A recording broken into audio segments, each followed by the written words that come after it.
I was an 18-year-old CPS agent who went undercover as a traumatized 12-year-old foster kid to investigate the Ericksons after 3 children mysteriously died in their care. On my first night, Mrs. Erickson locked me in their basement with just a bucket for a bathroom and told me I'd earn food through good behavior. When Mr. Erickson started visiting the basement to describe exactly how the other foster kids had their accidents, I realized why none of them had survived to testify. I showed up at the Erickson house with a black eye, unwashed hair, and a garbage bag of thrift store clothes that reek of cigarette smoke. My caseworker, Elizabeth, knocked on their suburban door while I hunched behind her, playing the part of a traumatized 12-year-old perfectly. In reality, I was 18, and part of the youngest undercover operative CPS had ever approved. Mrs. Erickson's smile melted off her face the second she saw me. She took one look at my torn sneakers and the bruises I'd carefully applied with makeup, and her whole body language shifted. Without even introducing herself, she told Elizabeth to just leave the paperwork on the porch. Elizabeth's voice stayed professional as she explained, "I'd need to be shown my room and given the house rules."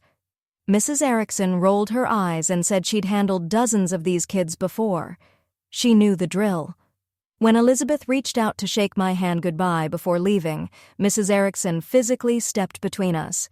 She pulled out hand sanitizer and pumped it aggressively while explaining that foster kids often carried diseases.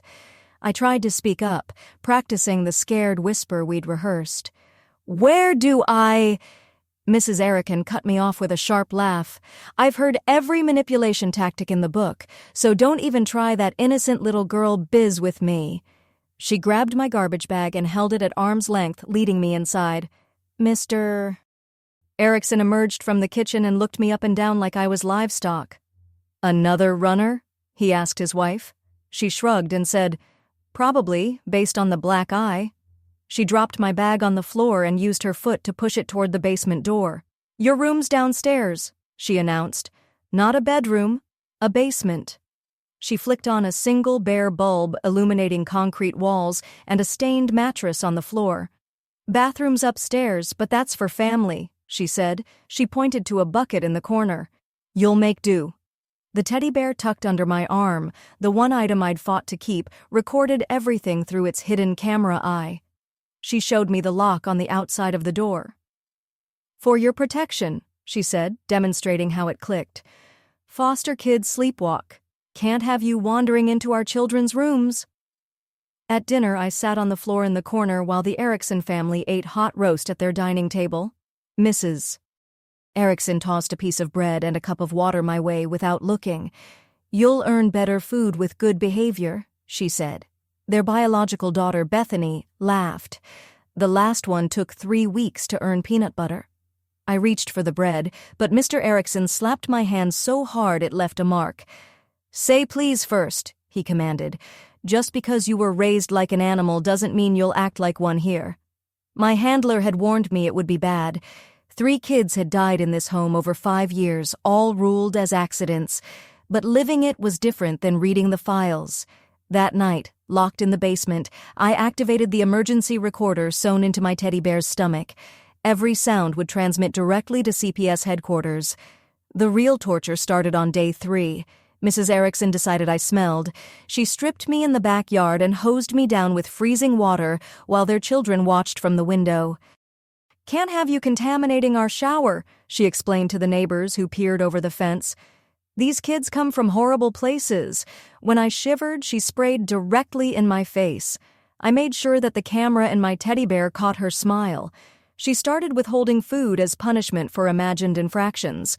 Looking at her children was worth skipping breakfast. Speaking without permission meant no lunch. By day 5, I was dizzy with hunger, playing the part too well. But it was Mr. Erickson who truly made my blood run cold. He'd wait until his wife was shopping to visit the basement.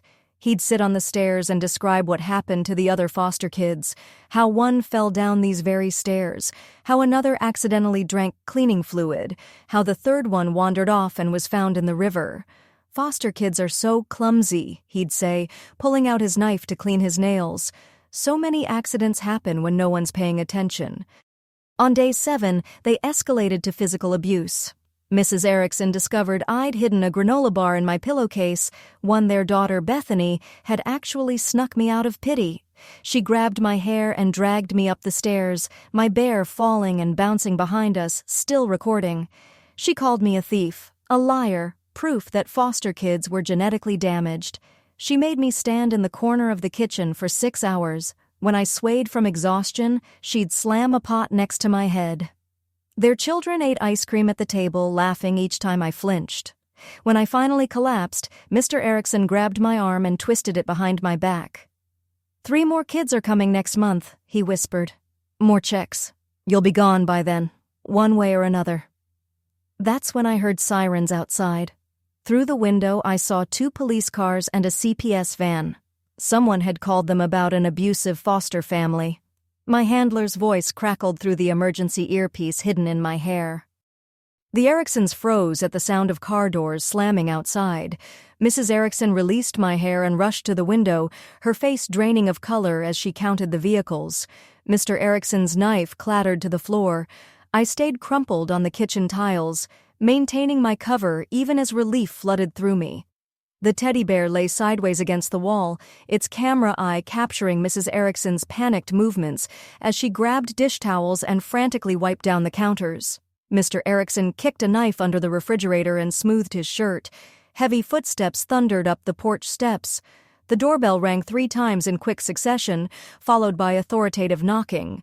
Mrs. Erickson shot me a look of pure venom before plastering on her fake smile and opening the door. Detective Martinez stood on the threshold with 2 uniformed officers flanking him. Behind them, I recognized Sarah Chen from CPS, though she gave no indication she knew me. Her expression remained professionally neutral as she held up official paperwork. Mrs. Erickson's voice pitched high and sweet. She welcomed them inside, explaining there must be some misunderstanding. She'd been a foster parent for 15 years with an exemplary record. Mr. Erickson nodded along, adding that they'd helped dozens of troubled children. Detective Martinez's eyes swept the kitchen and landed on me. I remained motionless on the floor, letting him take in my disheveled appearance. The red marks on my arms, the way I flinched when Mr. Erickson shifted his weight. The detective's jaw tightened. Sarah Chen requested to see my living quarters. Mrs. Erickson hesitated, then led the group toward the basement door, chattering about how they'd converted the space, especially for foster children who needed structure. She fumbled with a lock on the outside of the door, trying to explain it away as a safety measure. The officers descended first. I heard one of them curse under his breath at the sight of the bucket in the corner. Sarah Chen documented everything with her phone, while Mrs. Erickson's explanations grew more frantic. The stained mattress, the bare bulb, the concrete walls with no windows. Upstairs, Detective Martinez crouched beside me. He asked if I was hurt, if I needed medical attention.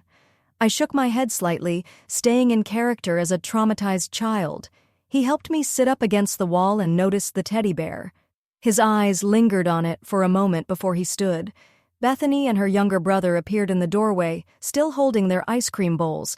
They stared at the scene unfolding in their kitchen. Bethy's face had gone pale, the spoon trembling in her hand. Her brother whispered something about the foster girl getting them in trouble. Mrs. Erickson emerged from the basement, her fake smile cracking at the edges. She launched into a speech about difficult children making false accusations for attention. She'd seen it before. Foster kids would say anything to get moved to a new placement. Surely the officers understood. Sarah Chen interrupted to ask about my meals. Where did I eat? What had I been given? Mrs. Erickson gestured vaguely at the kitchen table, claiming I ate with the family. Her own daughter's eyes widened at the lie. Detective Martinez noticed Bethy's reaction. He approached her gently, asking if she'd like to talk to him in the living room. Mrs. Erickson moved to intervene, but an officer stepped between them. Bethany glanced at me, then at her mother before following the detective out of the kitchen. Mr. Erickson's calm facade finally cracked. He demanded to know who had called in this false report. He'd sue for defamation. This was harassment of upstanding citizens. His voice rose with each word until he was practically shouting about his rights. An officer suggested he calm down. Mr. Erickson took a step toward him, fists clenched. Two officers immediately moved to restrain him, though he hadn't quite crossed the line to assault. The tension in the kitchen ratcheted higher. Through the doorway, I could see Bethany speaking quietly to Detective Martinez. Her hands twisted in her lap as she glanced back toward the kitchen. Whatever she was saying made the detective's expression grow darker by the second. Mrs. Erickson must have sensed the shift, too. She suddenly remembered urgent paperwork in her home office that would clear up this misunderstanding. She tried to leave the kitchen, but Sarah Chen politely insisted she stay while they completed their investigation. The basement door opened again. An officer emerged carrying my garbage bag of belongings. Behind him, another officer held evidence bags. Mrs. Erickson's hospitality makes a cardboard box under a bridge look like a five-star resort. At least cardboard doesn't come with a torture bucket and garden hose showers. Through the clear plastic, I could see the bucket photographed and tagged. They'd found other things, too. Scratch marks on the doorframe, what looked like dried blood on the concrete floor. Mr. Erickson's shouting intensified. This was planted evidence. The foster girl had done this herself. They all did it. Self-harm for sympathy. He'd seen it dozens of times. His wife nodded frantically, adding her own accusations about my manipulative behavior. Detective Martinez returned to the kitchen with Bethany trailing behind. She wouldn't meet her parents' eyes. The detective announced they'd be taking me for a medical evaluation and emergency placement. The investigation would continue, and the Ericksons should expect further contact. Mrs. Erickson's mask finally slipped completely. She pointed at me, screaming that I destroyed her family. I was ungrateful trash who bit the hand that fed me. Didn't I know how lucky I was?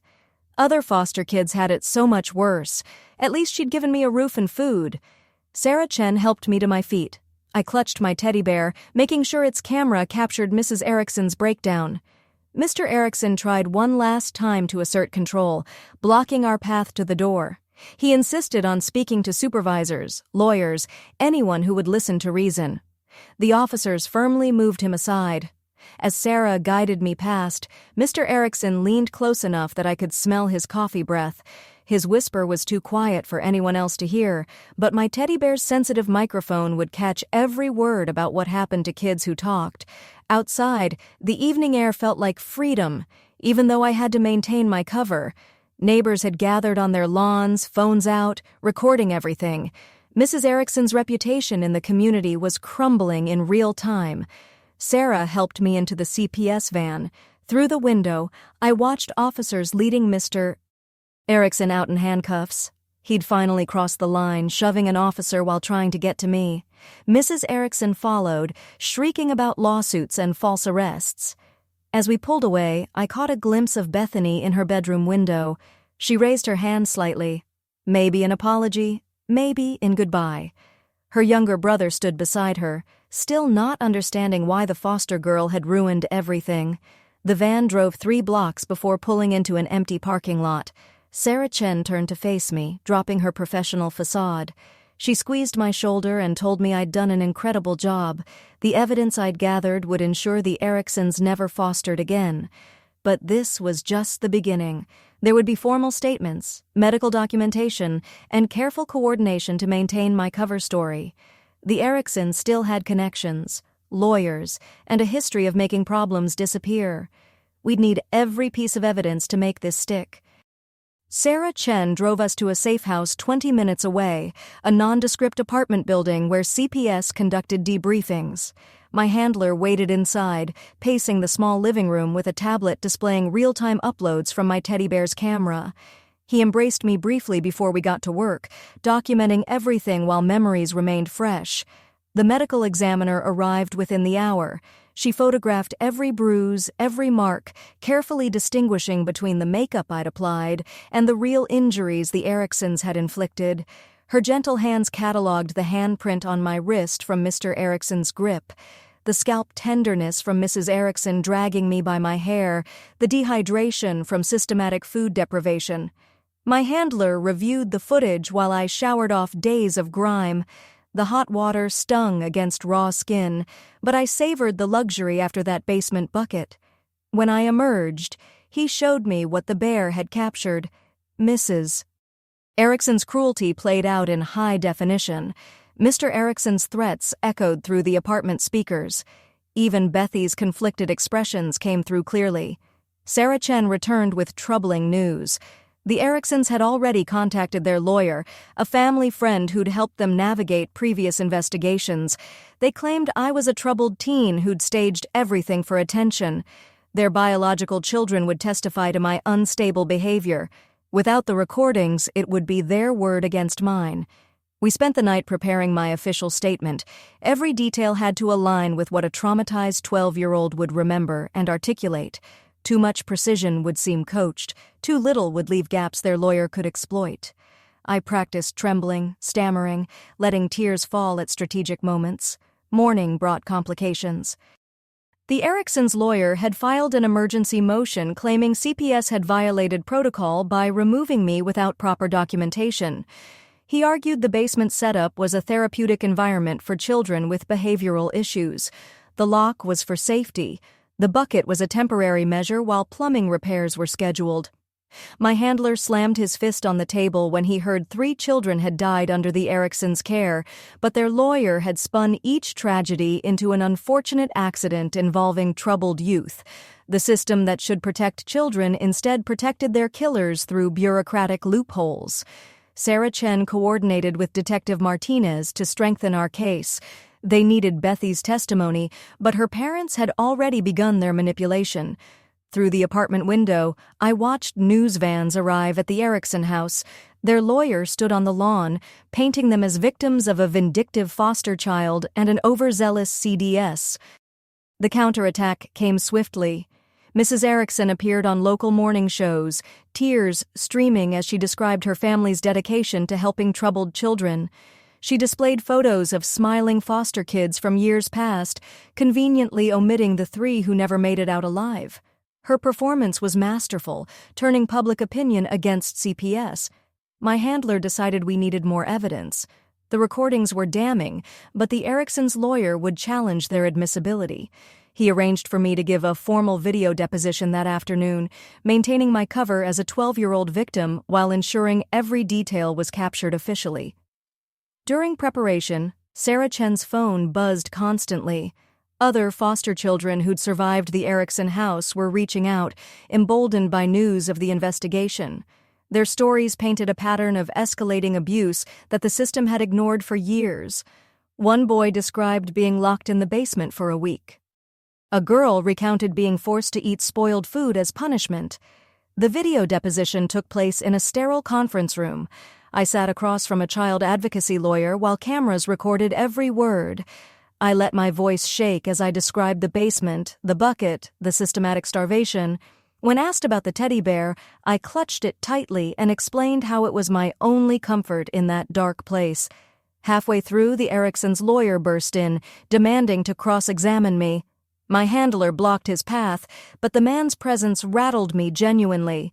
He resembled Mr. Erickson in his calculated coldness, the type who saw foster children as disposable income streams rather than human beings. Security removed him, but damage was done. I'd flinched visibly on camera, lending credence to their claim that I was an unstable teenager rather than a trained operative. My handler called a break, reminding me that showing vulnerability actually strengthened our case. Real victims didn't maintain perfect composure. That evening, Detective Martinez visited with concerning updates. The Ericksons had hired a private investigator to dig into my background. If they discovered my real age or CPS operative status, the entire case would collapse. Worse, it would taint every future investigation involving undercover work. We accelerated our timeline. Sarah Chen filed emergency paperwork to formalize the evidence before the Ericksons could discredit it. My handler arranged for the teddy bear's recordings to be authenticated by technical experts who could testify to their integrity. Every minute counted as their lawyer mounted an aggressive defense. The breakthrough came from an unexpected source. Bethany Erickson called the CPS hotline at 2 a.m., whispering through tears. Her parents had threatened to send her to boarding school if she testified against them. She'd seen what they did to foster kids who crossed them. She was terrified of becoming their next victim. Detective Martinez picked her up from a friend's house where she'd fled. In the safety of the police station, she revealed years of witnessing abuse. She'd tried to help previous foster children, sneaking them food like she'd done with me. Each time her parents punished her severely, and the foster kids disappeared shortly after. Her testimony was devastating. She described watching her father push a foster boy down the basement stairs, then claimed he'd tripped. She'd seen her mother force-feed a girl cleaning chemicals as punishment for lying about the abuse. The third death, a drowning, happened during a family camping trip where no foster child should have wandered off alone. Mrs. Erickson's public facade crumbled when police arrested her at the television studio where she'd scheduled another sympathy interview. The footage of her being handcuffed in full makeup and pearls played across every local channel. Mr. Erickson tried to flee but was caught at the state border with a car full of shredded documents. Their lawyer abandoned ship, suddenly remembering ethical obligations that hadn't troubled him while defending child killers. The private investigator found nothing about my true identity, my handler's careful preparation having created an airtight backstory. Public opinion shifted as more survivors came forward with their stories. The way Bethany finally called that hotline at 2 a.m. makes me wonder how long she'd been building up the courage. What specific moment pushed her to finally pick up that phone? I maintained my cover through it all, playing the traumatized child in every public appearance. During the Ericksons' bail hearing, I sat in the gallery's front row, teddy bear in my lap, letting them see the 12-year-old they'd terrorized. Mrs. Erickson's mask slipped when our eyes met, pure hatred flashing across her face. The judge denied bail, citing flight risk and danger to the community. As officers led them away, Mr. Erickson turned back one last time. His expression promised retribution if he ever got free. I hugged my bear tighter, knowing its camera captured his threat for the permanent record. Sarah Chen worked tirelessly building an ironclad case.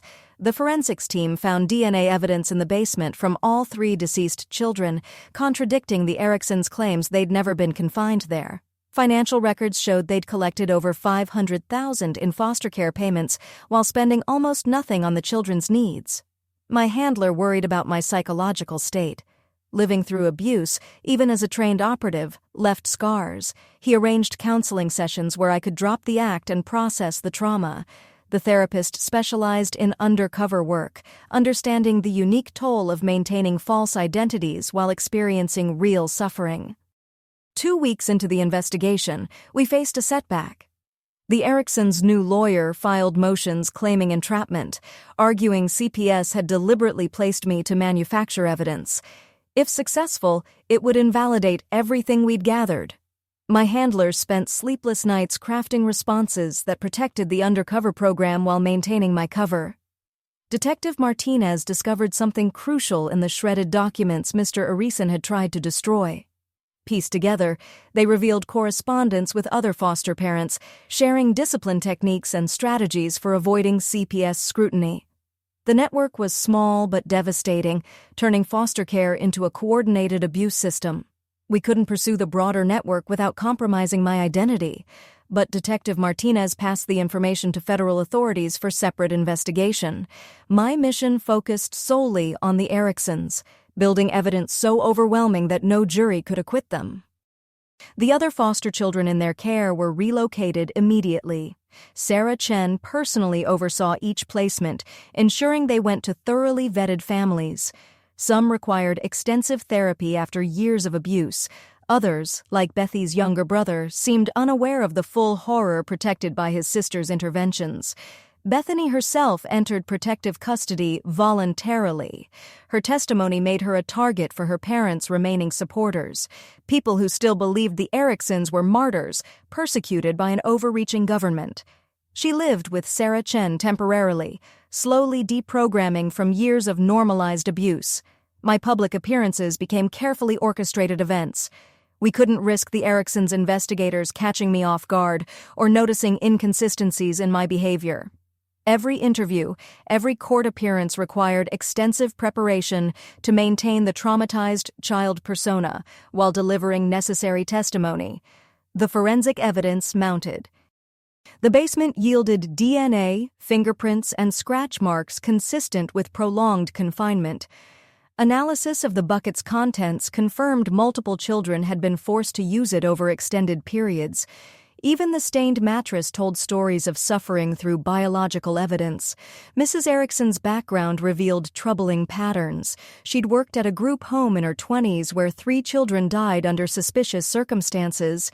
Each death was ruled accidental, but the similarities to our case were undeniable. She'd refined her techniques over decades, learning exactly how far to push without leaving prosecutable evidence. Mr. Erickson's history was equally dark. Former employers described him as controlling and vindictive, with a particular hatred for anyone he deemed inferior.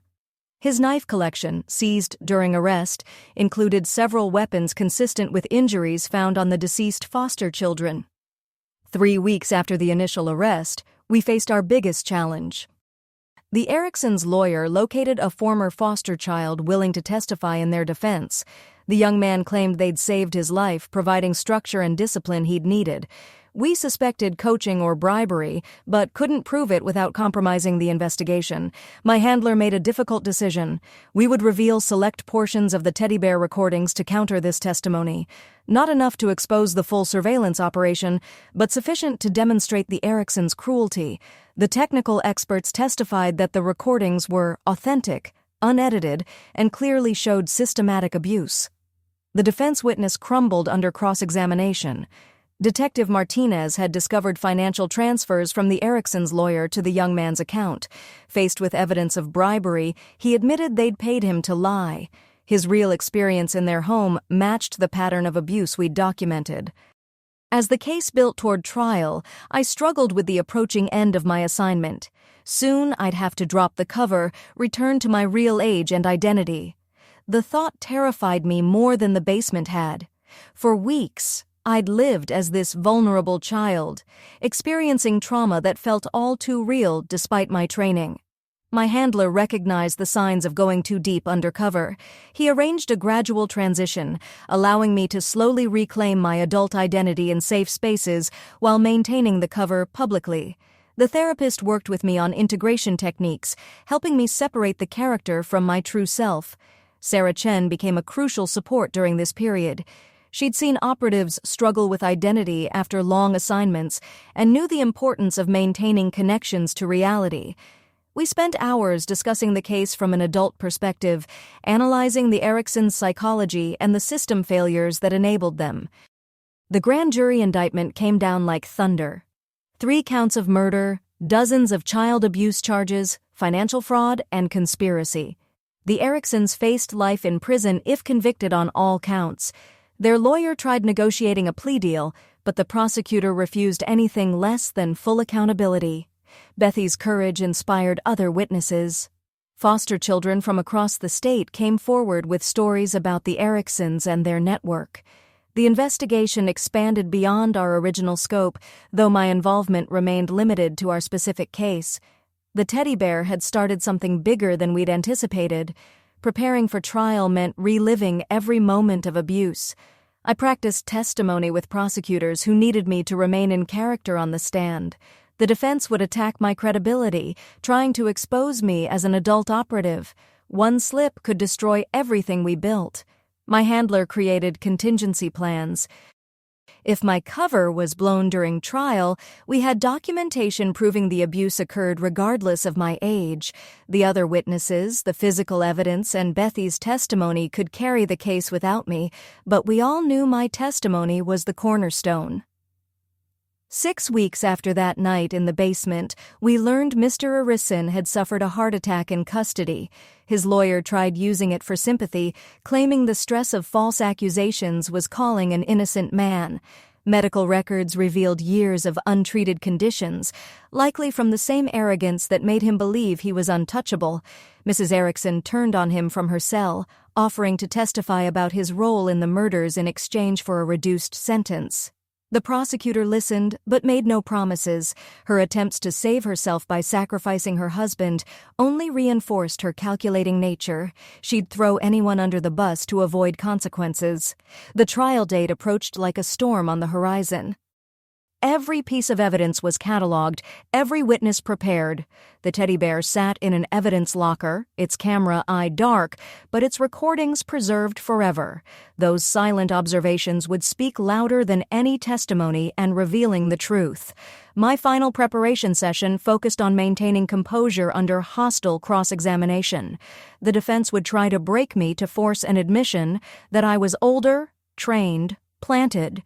I practiced breathing techniques, emotional regulation, and the 1,000 small details that separated a 12-year-old victim from an 18-year-old operative. Sarah Chen delivered news that strengthened our resolve. 2 of the 3 deceased foster children had living relatives who'd been searching for them for years. The Ericksons had hidden their deaths through forged documents and lies. These families would finally have closure and justice for their lost children. The night before trial, I sat with my handler reviewing everything. One last time. The weight of responsibility pressed down on me. 3 dead children depended on my performance. Current foster kids needed the system reformed. Future victims required the Ericksons stopped permanently. As dawn broke on trial day, I transformed one final time into that scared 12-year-old. The makeup artist carefully applied subtle touches that made me appear younger, more vulnerable. I clutched the teddy bear that had been my silent witness, ready to speak for those who no longer could. The courtroom doors loomed before me as we entered through the back entrance. My handler positioned himself in the gallery, while Sarah Chen guided me to the witness waiting room. The teddy bear remained clutched against my chest, its weight both comforting and heavy with responsibility. Through the small window, I watched the Ericksons enter in orange jumpsuits. Mrs. Erickson had lost weight, her perfect suburban mother facade replaced by hollow cheeks and dark circles. Talk about playing the long game. This operative's been method acting harder than someone trying to win an Oscar while also solving crimes and saving lives all at the same time. Mr. Erickson shuffled beside her. His commanding presence diminished after weeks in custody. They sat at the defense table without acknowledging each other. The prosecutor called me first. I walked to the witness stand on unsteady legs, maintaining the frightened child persona while my training kept me focused. The bailiff helped me adjust the microphone as I settled into the chair, teddy bear in my lap. Initial questions established my identity and placement with the Ericksons. I answered in a small voice, occasionally glancing at my former catchers. Mrs. Erickson stared daggers at me while Mr. Erickson examined his handcuffs. The prosecutor guided me through the timeline of abuse, letting me describe each incident without interruption. When we reached the basement imprisonment, I clutched my bear tighter. The prosecutor requested permission to play excerpts from the recordings. The judge agreed over defense objections. Mrs. Erickson's voice filled the courtroom, dripping with cruelty as she explained the bucket system. Several jurors visibly recoiled. Cross-examination came next. The defense attorney approached with calculated friendliness, trying to establish rapport. He asked about my background, probing for inconsistencies. I stuck to my cover story, adding stammers and tears at appropriate moments. His frustration grew as I maintained the traumatized child act. He shifted tactics, suggesting I'd misunderstood the Ericksons' discipline methods. Perhaps the basement was simply a timeout space. Maybe the food restrictions were dietary concerns. I shook my head at each suggestion, describing the reality of drinking from buckets and eating moldy bread. The attorney pressed harder, implying I'd staged injuries for attention. He produced photos of me from the first day, pointing out the makeup bruises. I admitted some were fake, explaining how I tried to hide real abuse by adding fake marks, hoping someone would notice the difference. The jury seemed to buy the explanation. Bethany testified next. She entered the courtroom, avoiding her parents' eyes, hands trembling as she took the oath. Her testimony corroborated mine while adding horrifying details about previous foster children. She described finding bloody towels after her father's discipline sessions and hearing screams from the basement at night. The defense tried painting her as a rebellious daughter seeking revenge. She held firm, detailing years of witnessing abuse while being threatened into silence. When asked why she hadn't reported earlier, she described her parents' control tactics and threats of boarding school or worse. Detective Martinez presented physical evidence methodically: DNA from deceased foster children in the basement, financial records showing systematic theft of foster care funds, the knife collection with traces of blood. Each piece built upon the last, creating an overwhelming picture of calculated abuse. The defense's star witness crumbled spectacularly. The young man they bribed to support the Ericksons broke down under cross-examination, admitting the payoff and describing his actual experiences in their home. His testimony matched our pattern perfectly, adding another voice to the chorus of victims. Mrs. Erickson took the stand against her lawyer's advice. She attempted to portray herself as a misunderstood caregiver dealing with troubled children. Her explanations for the basement setup grew increasingly absurd. She claimed the bucket was for emergency bathroom needs during thunderstorms. The lock was to prevent sleepwalking accidents. The prosecutor systematically destroyed her credibility. He played recordings of her hosing me down while laughing. He showed financial documents proving she'd spent foster care money on jewelry and vacations. Her mask slipped repeatedly as she snapped at questions, revealing the cruel woman beneath a suburban facade. Mr. Erickson declined to testify, sitting stone-faced as witness after witness described his threats and violence. Former foster children traveled from across the state to share their experiences. Each story reinforced the pattern of escalating abuse that ended in death for those who couldn't escape. The medical examiner's testimony proved particularly damning. She explained how the 3 deceased children's injuries were inconsistent with accidents. Drowning with bruised wrists suggested being held underwater. Cleaning fluid ingestion with throat abrasions indicated force feeding. The fall down the stairs came after defensive wounds on the arms. Closing arguments brought everything full circle. The prosecutor walked the jury through 7 years of systematic abuse, 3 murders, and countless traumatized survivors. He held up my teddy bear, explaining how this simple toy had finally given voices to the voiceless. The defense made one last attempt to create reasonable doubt. They argued about admissibility of recordings, questioned witness motivations, and suggested a conspiracy to frame model foster parents. Their arguments felt hollow against the mountain of evidence, and even they seemed to know it. Jury deliberation lasted only 4 hours. We waited in a secure room, my handler pacing while Sarah Chen made phone calls, arranging permanent placements for the other foster children. I sat quietly, still in character despite exhaustion weighing on me. The verdict came just after lunch. Guilty on all counts, murder in the first degree for 3 children, dozens of child abuse convictions, financial fraud, conspiracy. The judge read each verdict as the Ericksons sat frozen. Mrs. Erickson finally broke, sobbing theatrically while Mr. Erickson stared straight ahead. Sentencing came 2 weeks later. I attended again, watching as the judge delivered 3 consecutive life sentences, plus additional years for abuse and fraud. The Ericksons would never leave prison. Their biological children would live with relatives, receiving therapy to process their trauma. The case made local headlines, but thankfully never went national. Other foster families in their network faced investigation, though my identity remained protected. The teddy bear that had been my constant companion went into evidence storage, its job complete. My handler arranged my transition back to normal life carefully. The operative who'd lived as a 12-year-old victim needed to become an 18-year-old again. We met with the specialized therapist who helped me process the experience without losing myself in the character. Sarah Chen invited me to visit the foster children we'd saved. Seeing them in safe homes, beginning to heal made every moment of suffering worthwhile.